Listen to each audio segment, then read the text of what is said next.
Welcome to the buy list. This is episode 69. Nice! This is not financial advice. This is cardboard.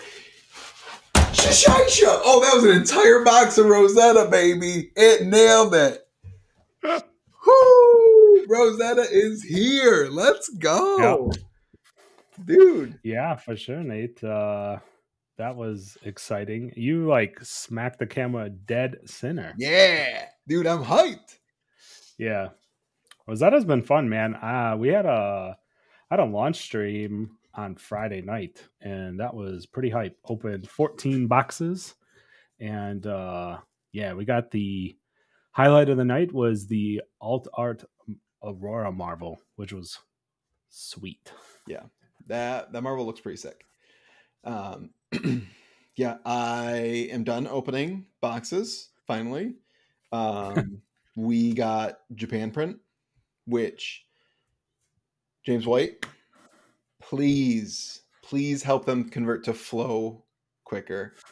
My hands, I can barely move them.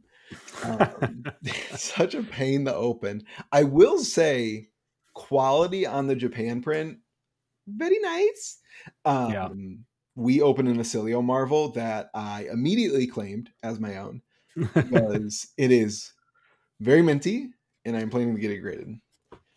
Nice. That's very cool. Yeah, I was lucky enough to get all Belgium print. So nice paper packs. Mm-hmm. My fingers feel great. Yeah, that must be nice. I did not get any of those. I wish I did. Yeah. So Nate, I guess this is the all Rosetta episode. We can start with I guess I'll ask you, since you did open a number of boxes, how was your opening experience? Good. High highs, low lows. Yeah. We can talk about it a little bit. Rosetta is extremely clumpy. At least the Japanese print is. Mm-hmm. You will have cases that will be like Fabled 2 Legendaries, Marvel Sigil, and just all the juice. Mm-hmm. And then you'll have a case where you open a Sigil of Fyendel Marvel, and you go, this is fine. And not only that, like literally the first case I opened of Rosetta had all mirrored boxes. 2 boxes were mirrors of others, and then 2 boxes were mirrors of the others.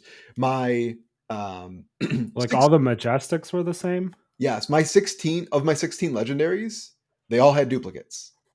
They were all, it was just complete mirror. Now the Rainbow Foil Majestics and expansion slots differed, but everything in the set was exactly the same. And we had that multiple times throughout the opening where there were mirror boxes. So I don't know if they were even from the same case, but it was just like, you could tell, like, because you're stacking your Majestics together, and then when you're going back through and sorting them out, it's like, oh, look at, it's like the same set. It's like, oh, it goes Mental Block, Call to the Grave. It's just, Sigil of Aether. Yeah, it's that's a little unfortunate because you end up with like a little of some things and a lot of others. Yeah. So I wonder if there's part of me kind of thinks that there has to be some sort of, because they have to build in draft, right? So they have to know what's in a box itself. Not necessarily like mirrored, but I'm curious if something might went a little awry, or 2 boxes that are not supposed to be next to each other kind of got next to each other, and that's how you got those like duplicates. Yeah, I don't know. But there was also a lot of clumping with like the legendaries as well. So we ended up with 4 Rainbow Foil Face Purgatories in 160 boxes. In the other legendaries, we had 10, 9, 9, and 8, I think. So those were like pretty normal. And then it was just like, oh, we have no Face Purgatories. We literally, I don't think, opened one for the first almost 100 boxes. That's crazy. But then the cold foils as well, we had no cold foil Face Purgatories, but we had, I think 5 cold foil chests of each chest. Mm. So just very clumpy, which it leads the high highs and low lows, which I don't know if Yeah. it's like the best for the everyday consumer. Yeah, I was gonna say for the everyday person, right? If you're opening a case, they did release the collector center data, so we have some of the printed, the typical printed rarities. No Marvel rarity this time. Be like unlike Miss Veil, where it was kind of called out as I think it was one every case ish. The legendaries, the printed legendary rarity is 1 in 96 packs, which is 1 in 1 case. Yep. I've seen, I think even on Friday night when I was opening cases, we found a no legendary case. I've had a couple followers in the Discord be like, "Hey, I got Noel in my whole case." So that's a little. I don't like hearing that because that's kind of what we've grown accustomed to, is like kind of the unwritten handshake of like, "Hey, you buy a case, you're kind of gonna, we'll hook you up," right? And it was really true. I think heavy hitters and Miss Veil did a really good job of that. Yeah. We're pretty early into Rosetta, but it's unfortunate to hear that there are some went back to like Arcane Rising where you can just get like completely wrecked, which is a bummer. Yeah. So yeah. And that was one of I think I sent it in the group chat. Like I had a case where I had three legendaries and a cold foil fable in one case, and then my next case was literally like Sigil of Findel. Yeah, that was it. It was just like, it's almost like it. Yeah, like the hits just got shifted one box too far or something. Yeah, I would love. I think I've said this before, but I would love to take a tour. Like I love like manufacturing and things like that. It's what I do for my day job. So I would love to take a tour of a card printing facility. That would be like my dream. I just want to know how this works because it sounds like a massive undertaking. And the fact that they even get it as good as they do, I'm impressed, to be honest. So yeah, the main topic for tonight, we wanted to talk about the kind of set and review, but we did our tier list. We kind of laid out where we think the Majestics will lie price wise, power, kind of tied to power, but more, if they get played a lot. And tonight we're going to do a little bit more informal now that we've seen and opened all the boxes, talk a little bit and kind of just do a high level review of collectability, opening experience, kind of shift aside the collation, right? It is what it is. I'm not going to sit here and dog on it too much. It is unfortunate, but I think just like the design of the set, not how it was printed, is something that will be fun to walk through. And I think we can start with, obviously, right off the top, with the Marvels. Yeah, I do wonder too, like, because the last time there was a collation issue was Bright Lights, because Heavy and Mistveil were fine. So I do kind of wonder if it is in the last time Bright Lights was Japanese print primarily. So I wonder if like it's part of the Japanese printing process. I don't know, but yeah. I'm opening Belgium, and I'm pretty sure my first case that we opened for breaks was no L, just one sigil. Yeah. So kind of tough. Maybe just how they end up doing it overall. Yep. But let's talk about I guess start off because there's a ton of stuff in this set, dude. This set is like jam-packed with collectability, fun things to find. I think this is like, as far as like a spectrum, Nate, of like things that are like interesting and fun in this set, this might be the widest spectrum we've seen in a Flesh and Blood set. Where it goes from like Marvels to EAs to micro text boxes to cold foil weapon tokens. It's like wide. There's tons of stuff to open in this set. So I don't know if I said this before or not on here, but I think there is going to be a lot of things that are mispriced um, because of it, because there's so much to digest, and Mhm. it is kind of overload to take in, like where a lot of these things are, where how rare are the sigils, like some of them Yeah. they aren't great, but some of them are.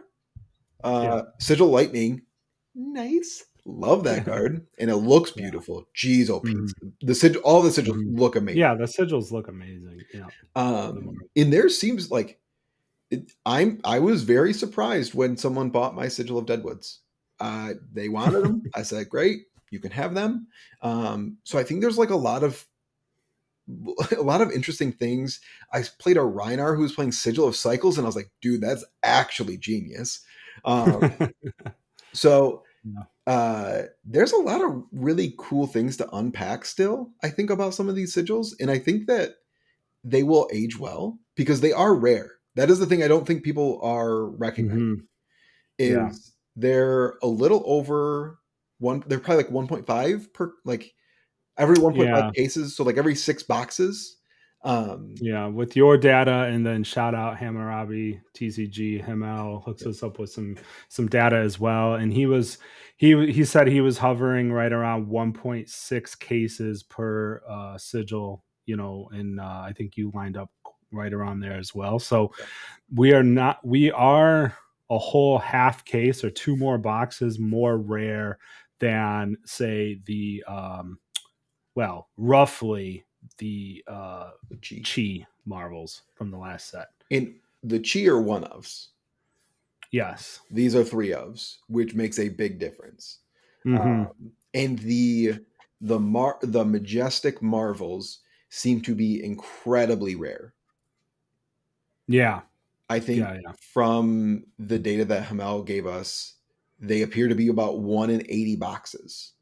Hmm. And in our 160, we opened three, which again, we have a very small data set versus Hamel's Yeah. 1,800 boxes. So thank you to him for sharing that because it's really cool to see the data on some of these things. Hmm. Um, they're incredibly rare. Sigil of Aether, not the greatest card in the world, but Yeah. Sigil of Brilliance. Y'all Yeah. know, y'all know I love me some Acilio. So Yeah. Yeah. I think like overall, like you said, the Marvel sigils look amazing. mhm, Um, I would say, I would give them a solid A minus because the playability on the low end is quite low. The yes, playability on the high end is quite high. I would love to see it a little bit more tuned where it's like these are the cards people are going to be playing. Let's make those Marvel treatments really like try to force that chase, right? Would be, like I said, A minus is still a great grade. I just think the playability is too wide on the Marvels in this set a little bit, if I'm going to be quite honest. But um, I yeah, so I think if we're going to, um, they got a little too crazy with the Marvels, I think. I mean, like they went big, and I think yeah, they just went too big. Like the art card, the set card for the Rosetta art. There's well, two yeah, different kinds. I literally opened 160 boxes. I had no idea. I had no yeah, clue. And I was yeah, that's sorting those ones out because I thought people might like them. So I yeah. sorted out every single one of those stupid cards. Um, I guess like before we jump into like, well, now that we're here, let's just talk about that next. So one of the new things for the set was these binder fillers, I call them, or Rosetta art cards, and essentially they're just like fill in the slots of your binder where there's an empty slot, or fill in the edge of it so when it's on your shelf you can kind of identify which binder is which. Here's my thoughts on this. The non-foils are amazing, and like try to find a backside of a token on every set for one of these, Yeah.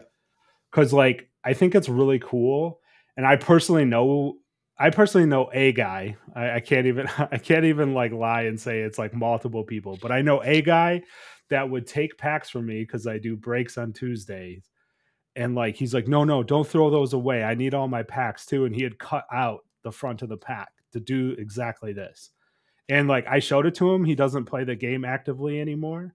But I showed it to him. I was like, hey, they made this for you. And he was like legit excited about it. So like non-foil is really cool idea. The cold foil, yeah, maybe a bit too far.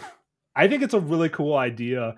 I understand that it's like, cold foils are where you want to be in Flesh and Blood, but yeah, I don't. It's just it's just not fun to open ish. No. Because it does take up your cold foil. Yeah. Yeah. Now, one thing I will say, they kind of did make cold foil great again.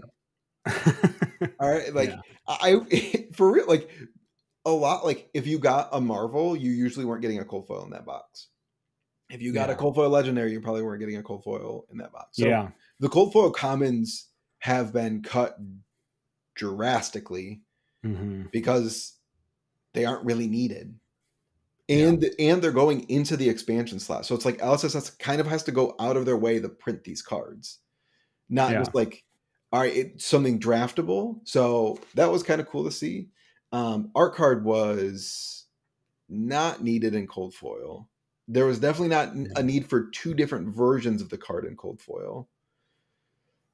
And I would argue that Marvel Briar Young and Old was probably not needed.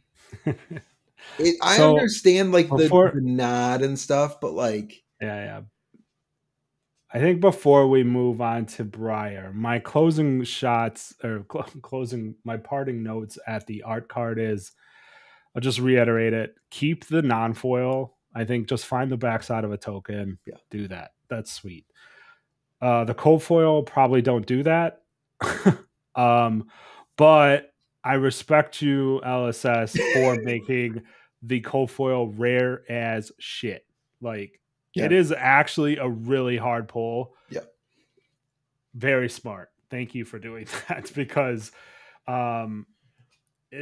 and I guess it's a lesson in scarcity doesn't equal value, right? 100%. Because this card is very scarce, and I think you'll still be able to get the cold foil for like $20-$30 still.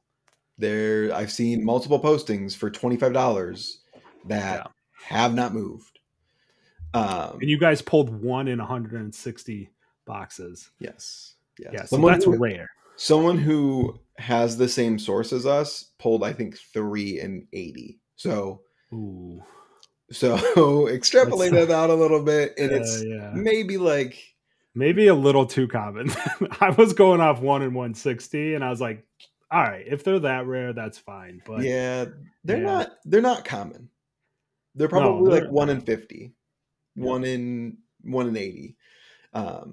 So what is rare, and I don't think anyone has noticed yet, and I may or may not have been going around and spending a lot of money procuring cold foil weapons. Pretty dang rare. I bought a lot. Nate, first we gotta finish up the Rosetta specialty Marvels, though. We gotta talk about Briar. You started talking about Briar, and I'm excited to talk about Thorn. We can tell. So the other thing that I kind of lumped together with the art card that's special is, as you mentioned, there's a young and old Briar, and then the Thorn, which we can talk about as well here. So my thoughts on this, I think the Briar, like you said, I think you'd already mentioned you don't think it was necessary. I like the Briar. I think, like we talked to, and buy mine. Then buy mine. No. But if it was chain, I would buy it. Like that's where I'm going with this, is that like we talked to Brian a little bit about Yeah. this, about supporting LL, and I think LSS we're going to see in 2025 them pushing LL quite a bit, and I think this is the start of it. And I don't have a problem kind of going back and giving a little nod and some bling to LL. Um, makes stream games look better, gets people interested. Wait, like where can I play this card? Oh, in this other format, etc., etc. Now, before I let you get your shots in, the young hero was not needed. That card's unplayable. It's LL than Blitz, and there is no Blitz LL. So There's barely Blitz. yeah. Sorry, Blitz So players. I think we align on probably the young hero. Yeah, that definitely did not need to exist. I So. think young hero Marvels in. Oh, you coming on board with me, dude? Hold up. Okay, so I think they're really cool as like, hey, I have my young hero Marvel that I get to play in my draft decks, and you can have your set and you can play them in draft, and I think that's adorable. And I think there's people out there who want to do that. I know someone who wants to do that. So, but I don't know. I'm just like, as I actually have sold 2 of mine, so I'm not like there. They sell. It's fine. It's like the young Briar. I have no idea who that's for. The adult Briar. So the issue I have with the adult Briar is that there's already 2 cold foil versions of that hero. There's the uneroded and the eroded version in cold foil. And rainbow foils, like it's just that card has already had so many treatments done to it. It's just like it's like that person who has like plastic surgery way too much, and you're like, oh, that was one too many. That was one too many. Yeah, but like both those cards that you're talking about were like before Marvels were a thing, so I kind of see them like going back and trying to catch it up. Right? That's kind of I kind of see it, right? But if Briar hasn't had an LL yet, I'd have less of an issue with it. But the fact that Briar is already in LL, she's not super playable there. And like I just don't know that there's gonna be a whole lot of demand for that. Where like I think, you know, so I don't.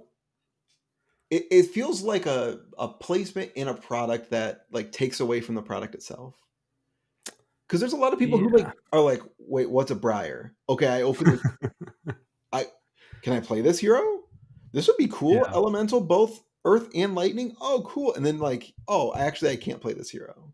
Yeah, but that's my point, is that then you go, oh, there's actually a special Living Legends format, and it's going to be played at Worlds 2025, blah, blah, blah. And it's like, I think we're going to see a ramp up of LL. You're giving new players a lot of credit for like being like, oh, I opened this really cool thing, but it's banned effectively. Yeah.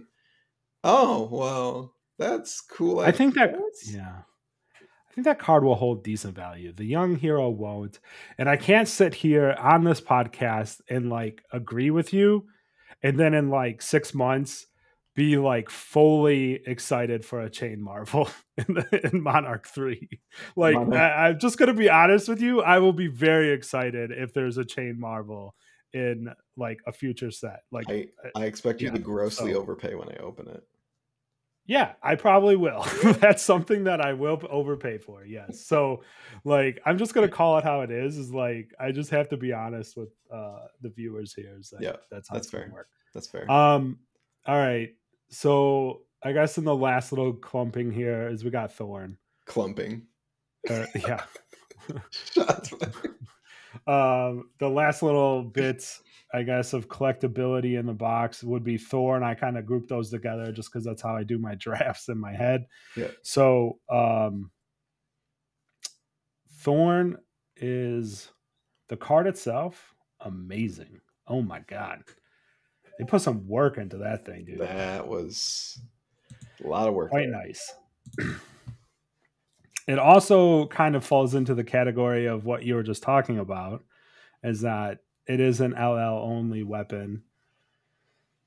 I don't know. I think it's cool. I think it's a neat nod. I think it's, we're talking like Marvel Levia, Marvel Singularity, Rarity, which is probably perfect, right? Big chase of the set.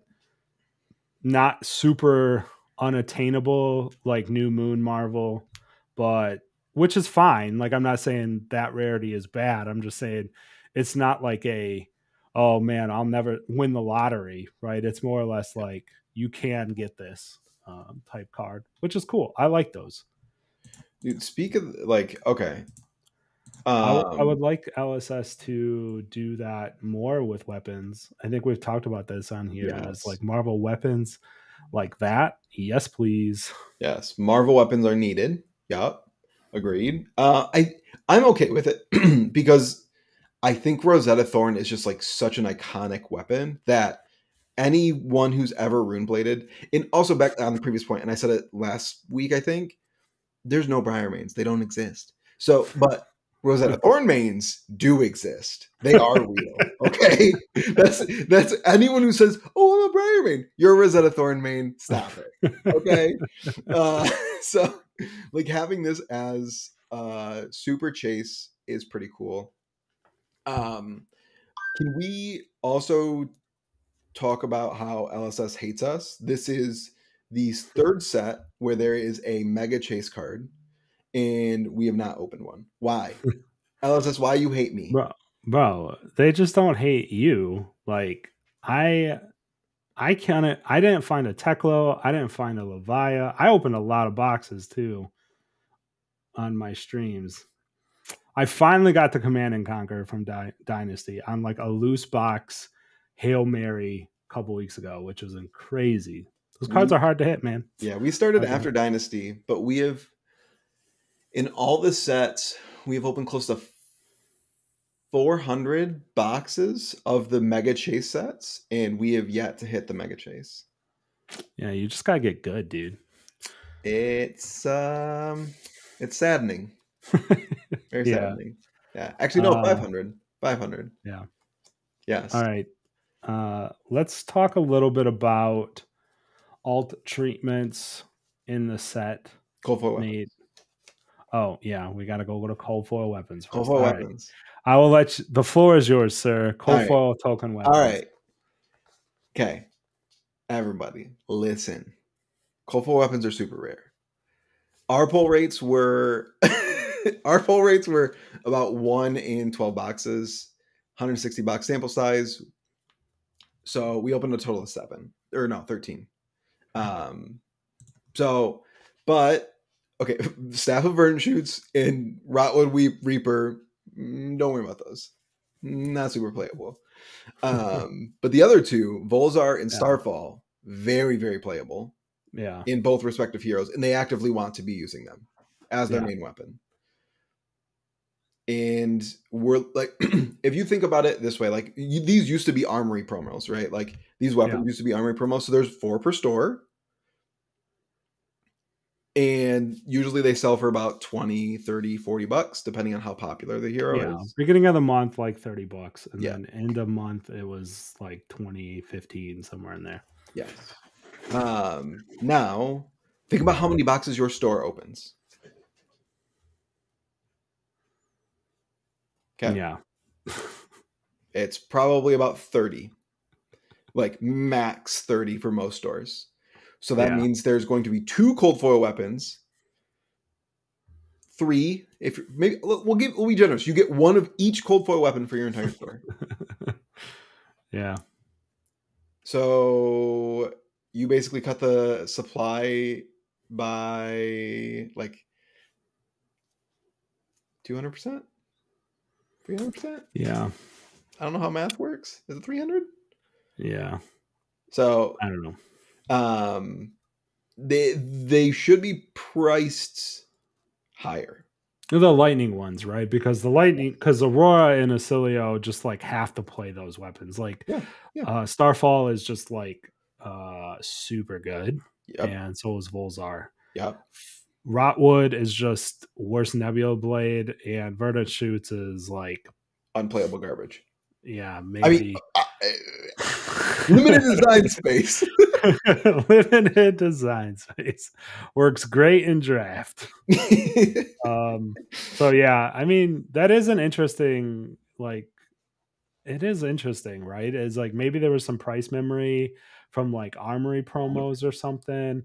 Maybe you guys got really hosed and they're actually more rare than I mean, like when I'm 160 buying, like boxes isn't I terrible. bought some from MinMax. Shout out the boys at MinMax, and Star City and TCG Player.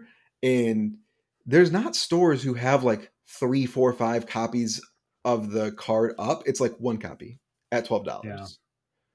which is what I bought a lot of my Volzars for. Listen, Acilio's gonna be real good one day, okay? This is me staring at my pile of cold foil Silverwind Shurikens, Nate, and rustling leaves. Okay. Those are really rare too, buddy. Rarity does not always mean collectability. Scarcity does not equal value. Silverwind Shurikens. That's Remember, my this bad is not to financial anyone advice. who took an L on that. This is not cardboard. financial advice. Remember, guys, this is strictly cardboard. Yeah, but I don't know. Like, I agree with you though. Those cold foils will be wanted. I think Aurora seems pretty. Aurora seems like a good aggro deck, and Acilio is the Kano's new, like Kano player's new toy. I don't know how good Acilio is. I've heard, you know what I'm saying? Like if a Kano player is bored with Kano and they want the new thing, they're not playing Verdance. They're playing Acilio because he does stupid stuff. If you like drawing lots of cards and going very fast and doing dumb things, come on over, baby. That's what wizards like to do. Dude, if just like Dom and Fast and Furious, we family. All right.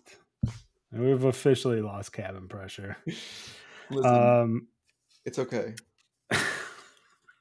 Dude, 33 minutes in, ain't nobody listening at this point. Brian we didn't even definitely fast asleep. Can we? Oh yeah, yeah. He'll have to finish tomorrow. Yeah. Whenever he listens. Yeah. All right, let's get to the alt treatments section. I guess I'll call it, which includes your EAs, things like that. So we got a number of things. We got Truce EA, normal, just a normal EA. We got Call to the Grave EA with a micro text box. We got 10-foot tall bulletproof with a micro text box in EA. We got the channel. I think this is kind of an interesting evolution. So the channel cards are EA just right off the get. The non-foils are EA. The rainbow foils are EA, which is kind of cool to see that in a set. It's not. Nope. Non-foil EA just looks stupid. You'll never convince me otherwise. It's just like, yeah, but you're gonna play those in your deck, right? It's like Mr. Pro Player. No, no. Well, yes, I am going to play them in my deck, but I don't want them to be EA. They just look dumb. Okay, like I'm sorry. It's like put some clothes on. Cover up that border, please. Like, come on. Dude, you are full of some takes today. Like, you're gonna argue against EA cards, like non-foil EAs, EA rainbow foils all day long. Ship them, baby. Non-foil majestic EAs, dude. That's like putting lipstick on a pig. Come on now. Okay. So, well, we have the opinion there. I think they're kind of neat. But I think the generic treatments are kind of where the spice is, right? 10-foot tall and bulletproof and Call to the Grave. You've got Gone in a Flash. Oh, yeah. Gone in a Flash, too. That's cool. That card's very playable. we were talking. It's funny. We actually talked to Brian a little bit about that, right? Is where it's like, and they kind of worked that out. That's definitely a card where they're like, that needs to be special because that card is real good. That card's a hoop. Yeah. So and like even so, we're recording Saturday night. Call of the Grave EA cannot stay in stock. Yeah. Gone in a Flash has gone in and out of stock. In stock right now. So that it's split across 4 cards, and I hesitate to share the drop rates that we had just because of the clumpiness. But it's basically like, it looks like it's like 1 every 22 boxes, and it's split across 4 cards, which is roughly what they've been in the past. Call the Grave looks amazing. Gone in a Flash also looks amazing. 10-foot tall and bulletproof is the best meme card I've ever seen in my entire life.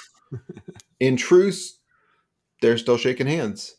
The channels also don't come in regular rainbow foil. They only come in EA, so I don't think they fell into like that bucket kind of thing. But it all actually, yes, yeah. I think the EAs fell in the expansion slot. Don't quote me on that though. I have no idea. Yeah, I'm not sure. They might have. I think they did. They look great though. Yeah, they're really cool. It's cool. Again, like I mentioned, I think this is like the widest set. This is the widest set of like collectability across in like different different cards with different treatments, with the Marvels to the EAs to the non-foil EAs. It's just, there's like a lot of stuff in this set where, Miss Veil, you had your EAs of Mirror Guy and the other card. What card is that again? The Levels. E-Strike, but for Cheese Strike. Yeah, Cheese Strike. Levels. Where I felt like very tight, where this was just like, let's give them everything and see what happens, right? So I personally find it very exciting. Makes opening really exciting. Lots of things to like hit and find. So yeah, I'm a big fan of the set design and like collectability wise, for sure. Yes, I do. I think it kind of comes back to like, I do wonder if like there's a lot of people who'd like to like collect and like get one of like each treatment in each card, and I wonder if this set is just like, oh yeah, people are like, I don't know if I can do this. So I do wonder like how far they can stretch the bounds. I do love all the treatments, but it does feel, even like trying to like list and sell all these cards, it's been a lot, because like, I've got one of these, I got 2 of those, I got 1 of those. It's kind of stretched pretty far. Yeah, as a collector of rainbow foil, like I mentioned it before, all my Runeblade decks are 100% rainbow foil. Oh, it's like, well, at some point, like if one of my Runeblades plays Call to the Grave, well, so I got to get 3 of those. And then I'm like looking at the armory promos too. This is a new experience for this Runeblade dude over here. I'm like, God. Ooh, can we talk? Is armory promos on the agenda? I don't actually pay attention during pre-appointment. No. No. Can we talk about them though? Yeah, I think that's most everything. Oh, the last thing that we have to talk about in the box is the puzzle cards. Puzzle cards are cool. Yeah, very cool. Yeah, keep that up. That was fun. I think it's very cool. It's a fun like little Easter egg type thing. They had like, the back of the sigil or sanctuary, is open, I guess. So they just, printed the art on it, which is neat. Evolution of that idea, LSS, if you're listening, Chris Gehrig, we know that you do all the work on this stuff. Tip from, or a suggestion from TCG Ted: make the art not just the hero art, do something new. like a new piece of like an alt version of that hero or something. We had the alt Aurora, maybe. So when you pull them, you're like, wait, that's not the same as the hero art on the card. I don't know. Could be fun because then it actually is a puzzle. Like, what is this? Or do like a map. Like, oh, I just cracked it, dude. Hold on a second. New area, the set before the new area. We have a new chunk of the map as a 9-piece puzzle. That'd be pretty sweet. If they made it rare. Yeah. Yeah, it's like 1 in 9 is a map piece or something like that, right? Or just I don't know what the rarity would be, but you have to get people together at the world premiere and be like, did you pull this corner?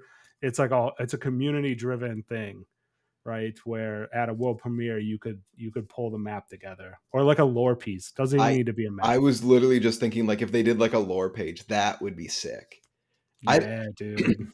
I have to like the lore page that I got from the Kasai is I will never sell that. Yeah, it's I will probably sell the Kasai maybe at some point. I don't know if I can ever sell that lore page. That lore page just feels so special. Yeah, it's very cool that they did that. But armory promos. Okay. LSS? Are armory promos great again? It looks like I am going to go out of my way to make sure I can try to make it to most armories. Because the promos are juiced. Yeah. Like instead of doing weapons and heroes and stuff like that, you're doing 3 ofs that are basically critical game pieces to these decks. In those bling boys, they pay for those. And there's not going to be many of them, especially like Thistlebloom Life, which I think it's this one. Yes. This one? No, that's next month? I have no idea. So yeah, this month is Thistlebloom, and then dude, the freaking the rainbow foils are Rootbound Carapace. What the hell? Dude, that's so good. I was like, oh man, now I gotta go to armories. Like, I gotta try to get some of those. I'm gonna make sure I go every week. That's juiced, dude. Those are sick. I'm like, okay, so I actually have my stack of promos actually sitting in front of me. So like looking at some of the past promos, Red Burgeoning, great promo, right? Blue Life of the Party, Phantasmify,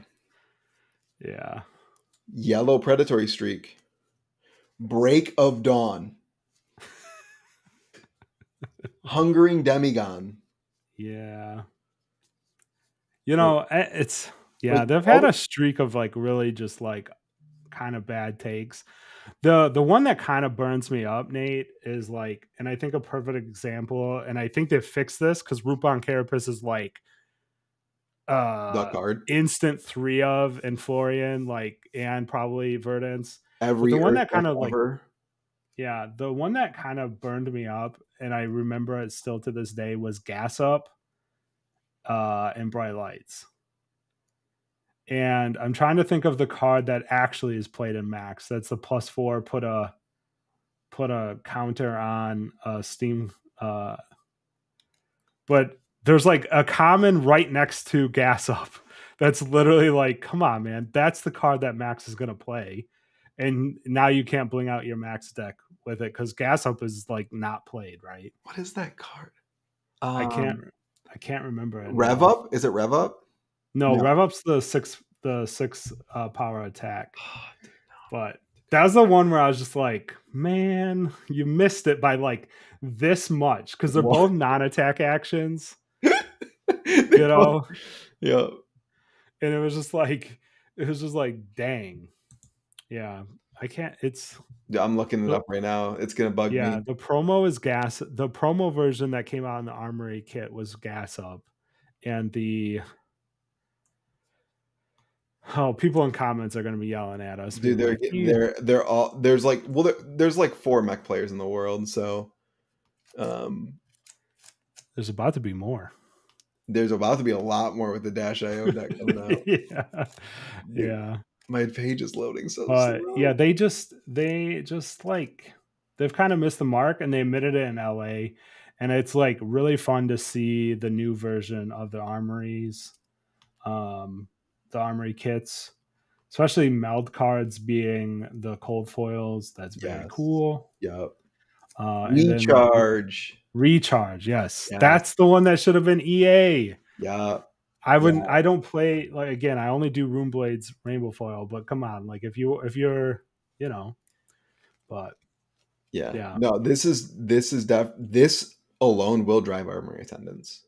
yeah. Rupon Carapace is also micro text box too, right? It's like a extended art, full art. Yes. Oh my god, dude! Dude, They realized the micro text box is the way to go. They can't yeah. do it on every card because some cards have too much text. Yeah. Looking at you, Sorry, Brody. Truce. Yeah, Truce. Yeah, definitely. Brody's. Dude, the first thing I forgot about Brody's make a card. It was like 6 paragraphs long. Yes, Like, yes, silent. bro, It's what are called you Silent doing? Auction. It hasn't been released. As soon as I saw Truce, I messaged Brody. I was like, "Hey, Brody, is this your card? Did they change it this much?" He's like, "No, my card's still in development." Still, I think someone at LSS is still reading it, dude. It's a big novel, man. It's a Dude, lot of pages. It's a thick book. Brian's a lawyer. He's used to reading through all that stuff. He's taking his time. He's what is it? Red lettering it or whatever, red marking it. Yeah. There's a lot to do there. Yeah. All right, Nate, we're coming up on 50 minutes. I think we've rambled on enough. I really like Rosetta. It was a ton of fun to open. I'm looking forward to opening it over the next couple weeks. And until we get to Worlds, man. Worlds is super close, by the way. Yeah. I'm scared. Yeah. I'm scared to go to Japan. I'm excited. Oh, I'm going. I don't know if I've told anyone on here, but or announced it, but I booked tickets. I'm going. Convinced the wife finally to let me go. Let me live my best life. That'll be very exciting to have you there, bud. Yeah, I'm super pumped for it. I'm super hyped. I'm literally just watching like YouTube shorts of the food in Japan and getting more and more excited by the day. Yep. So I heard Osaka is like the food mecca, so it is. But you're going to be busy winning Worlds, so sorry about 100%. it. I know what deck I'm going to play. I definitely have made that choice already. Dude, I watched the Runaways. They said they locked in last week. What are you waiting for, bruh? Dude, bruh, if you locked in last week, bruh. Like, I think it was a joke, but yeah. It's difficult to like have these events so close to the release. Like this is a little bit further out. It's like a month and a half. Oh, don't even start your complaining about this. This is what it takes. Like this, you got time. Dude, I feel like I have no time. Of course. You're always going to feel like that. I know. I'm lucky. I'll probably just play a Cilio. Well, get good at draft, bro. Huh? So get good at draft, bro. Dude, I think Cilio is a real deck. Everyone's like, he falls to disruption. It's like, whatever. Just do it. Just do the thing. Just do 40 first, bro. Click Dude, the last time I played what I loved, I top dated. So there you go. We'll see. Thanks, everybody. Like, subscribe, hit the bell so that you get alerts to this and market minutes and everything else we do on the channel. Peace. Put your money where your mouth is.